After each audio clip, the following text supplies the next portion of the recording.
गीता उपदेश वो परम सत्य है जिसे अपनाकर हर व्यक्ति दुख क्लेश मुक्त होकर सफल सुखद जीवन जी सकता है। इस लेख में गीता की 15 ऐसी बातें बताई गई है जिसके ज्ञान की जरूरत हर व्यक्ति को पड़ती है।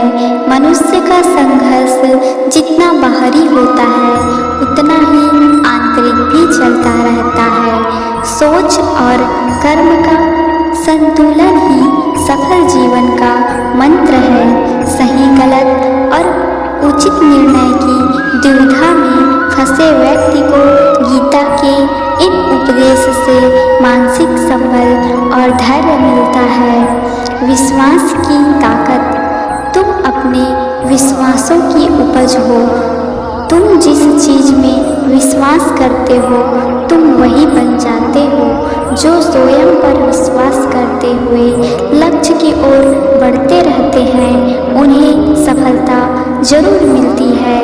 अगर व्यक्ति अपने लक्ष्य के लिए कर्म में पूरे मन से लग जाता है और उसे कर्म करने से खुशी मिलती है तो सफलता उससे दूर नहीं। मृत्यु से भय व्यर्थ है। हर व्यक्ति के मन में मृत्यु का भय होता है। इस संसार का जब से निर्माण हुआ है तब से जन्म मृत्यु का चक्र चलता आ रहा है। यह प्रकृति का नियम है। इस सत्य को स्वीकार करके भय मुक्त होकर आज में जीना चाहिए।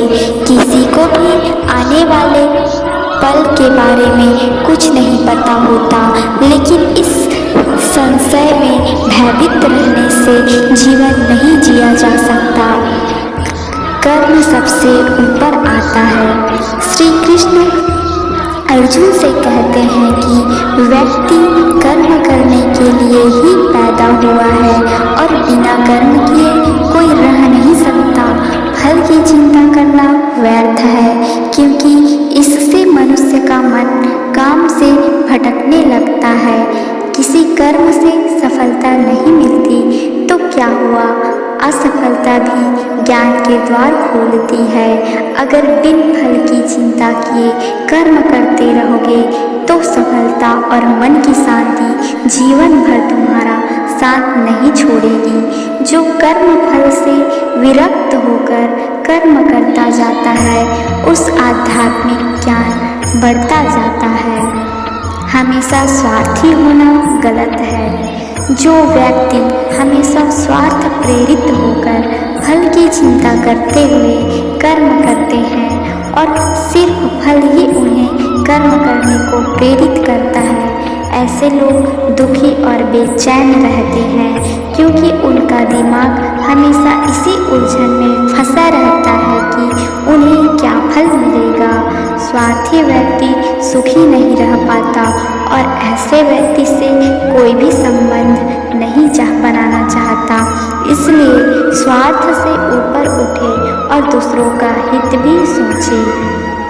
क्रोध से सबका नुकसान होता है। क्रोध या गुस्सा करना व्यक्ति के दिमाग में उथल पुथल पैदा कर देता है।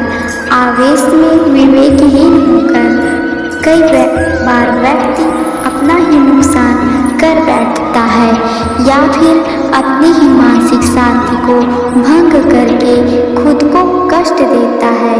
क्रोध की अग्नि में बुद्धि और तर्क नष्ट हो जाते हैं और व्यक्ति बिना विचार किए बस अपने अहम की तुष्टि करने वाले काम करता है।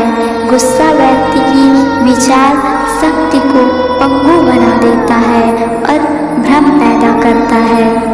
मन पर कंट्रोल जरूरी क्यों है? मन का स्वभाव है कि ये आसानी से भटक जाता है। अगर जीवन को सफलता की दिशा में ले जाना है तो मन को काबू करना बहुत जरूरी है। श्री कृष्ण कहते हैं कि बार बार प्रयास करने से धीरे धीरे चंचल मन को वश में किया जा सकता है। मन को वश में करने से दिमाग की शक्ति केंद्रित होती है जिससे कार्यों में सफलता मिलने लगती है। अगर मन को वश में नहीं करोगे तो ये आपका सबसे बड़ा शत्रु बन जाता है। भगवानों में कोई छोटा बड़ा नहीं। इस संसार में ईश्वर कई रूपों में जाना जाता है। इनमें से कोई भी रूप बड़ा छोटा नहीं है। परमात्मा का हर रूप समान है। जैसे हर नदी अंत में सागर में जाकर मिलती है, वैसे ही हर धर्म, मत और संप्रदाय की धाराएं परमात्मा रूपी समुद्र में समा जाती है। यह संसार परमपिता का ही स्वरूप है। वो हर कण में विद्यमान है। कर्तव्य पालन जरूरी है। भगवान श्री कृष्ण उपदेश देते हैं कि हर व्यक्ति को अपने कर्तव्य का पालन करना चाहिए। यही धर्म है। अगर अपने कर्तव्य का पालन नहीं किया जाता है तो मन में अशांति और दुख प्राप्त होता है। अपनी पसंद नापसंद, मोह बैर को किनारे रखकर अपना कर्तव्य करो। किसी अन्य व्यक्ति का कर्म आपको कितना भी आकर्षित करे, उसके प्रलोभन में ना आए। कष्ट में रहते हुए भी अपना कर्म करना दूसरे की नकल करने से श्रेष्ठ है। अपने कर्म और कर्तव्य का पालन ही जीवन का सही मार्ग है, क्योंकि कर्म करना अकर्मण्यता से हमेशा बेहतर है। कर्तव्य में दोष देखकर पीछे ना हटे, क्योंकि हर कर्म में कोई न कोई छोटा बड़ा दोष हो सकता है। जैसे अग्नि के साथ धुआं भी होता है। सदैव कर्म करो। कर्म करने से पहले विचार करो, लेकिन बहुत ज़्यादा विश्लेषण मत करो। अधिक विश्लेषण संशय और अकर्मण्यता पैदा करता है। ध्यान करने से परमात्मा को अनुभव किया जा सकता है। श्री कृष्ण कहते हैं कि शारीरिक कर्म से ज्ञान का मार्ग उच्च होता है और ज्ञान मार्ग से भी ऊपर ध्यान मार्ग है। ध्यान मार्ग पर बढ़ने से ईश्वर को अनुभव किया जा सकता है।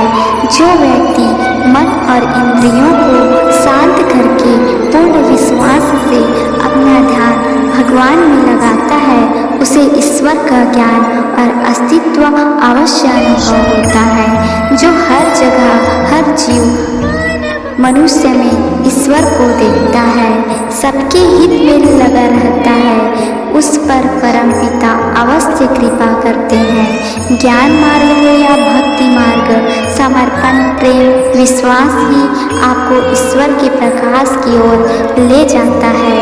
भगवान की पूजा बहुत से लोग करते हैं, लेकिन उनको शांति क्यों नहीं मिलती? क्योंकि भगवान आपके मन में निवास करता है। उसे पता है कि आपका भाव क्या है। अधिक शक करने वाला कभी खुश नहीं रह सकता। श्री कृष्ण कहते हैं कि संशय करने वाले का निवास हो जाता है, इसलिए संदेह करने से बचे। अधिक संदेह करने से मन की शांति भंग हो जाती है। व्यक्ति भ्रमित होकर अपने संबंधों को नष्ट कर डालता है। जिसे शक करने की आदत पड़ जाती है, उसे इस लोक या परलोक में भी शांति नहीं मिलती। सत्य की खोज ठीक है, लेकिन बिना सच जाने कल्पनावश होकर संदेह करने का अंत दुख, क्लेश, पश्चाताप के रूप में होता है। अति करने से बचे। जीवन में संतुलन बहुत जरूरी है। किसी भी चीज़ की अति करना अच्छा नहीं है। जैसे सुख आने पर प्रमाद करना और दुख आने पर निराश में डूबे रहना, दोनों ही गलत है। असंतुलन जीवन की गति और दिशा को बाधित करता है, जिससे अनावश्यक कष्ट और दुखों का जन्म होता है। जिसके मन, विचार और कर्म में संतुलन है, उसे ज्ञान मिल जाता है और ज्ञान से ही सदा के लिए शांति संतुष्टि मिलती है। सही कर्म से ज्ञान और मुक्ति संभव है। गीता के उपदेश में कर्मयोग का सिद्धांत कहता है कि संसार से विरक्त होना ही मुक्ति का उपाय नहीं है। संसार में रहकर एक गृहस्थ अपने कर्मों का पालन करते हुए कर्म फल में विरक्त होकर मुक्ति प्राप्त कर सकता है। सही विचार और उचित कर्म भी आसक्ति को खत्म करने में सक्षम है। अच्छे कर्म कभी व्यर्थ नहीं जाते, चाहे ये दुनिया हो या परलोक। ज्ञान और कर्म एक है। एक अज्ञानी कर्म और ज्ञान को अलग अलग समझता है, लेकिन एक ज्ञानी जानता है कि दोनों एक ही है। लोग ज्ञान की बातें तो करते हैं, लेकिन उसका पालन नहीं करते। बिना पालन किए ज्ञान कोरा रह जाता है, ज्ञान का अनुभव नहीं होता।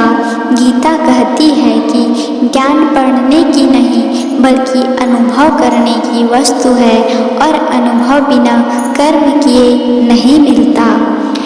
इच्छा दुखों का मूल है। इस संसार में जितनी भी चीज़ें सांसारिक सुख की श्रेणी में आती है, उनकी एक शुरुआत और अंत जरूर होता है। इन सांसारिक दुखों का अंत दुख, कष्ट और दुर्गति के रूप में होता है। इच्छाओं का अंत नहीं है। एक पूरी होती है तो दूसरी नई इच्छा आ जाती है। हर इच्छा से प्रेरित होकर कर्म करना गलत है, क्योंकि ऐसे तो अनुचित कार्य भी होंगे। इच्छाओं से विचलित न हो, उन्हें एक विरक्त दर्शक बनकर देखो और वे चली जाएगी। भगवान ही सबसे बड़ा सहारा है। परमपिता ही एकमात्र हमारे आधार है और अपने हैं। इस संसार में कोई भी अकेला नहीं है। ईश्वर में विश्वास रखते हुए जो मनुष्य कर्म पथ पर बढ़ता जाता है, वो सदा शांति, सुख और मुक्ति पाता है। भूत और भविष्य की चिंता करना व्यर्थ है। वर्तमान ही सत्य है। जो भी पूर्ण समर्पण से ईश्वर की शरण में आता है, परमात्मा उसका कल्याण अवश्य करता है।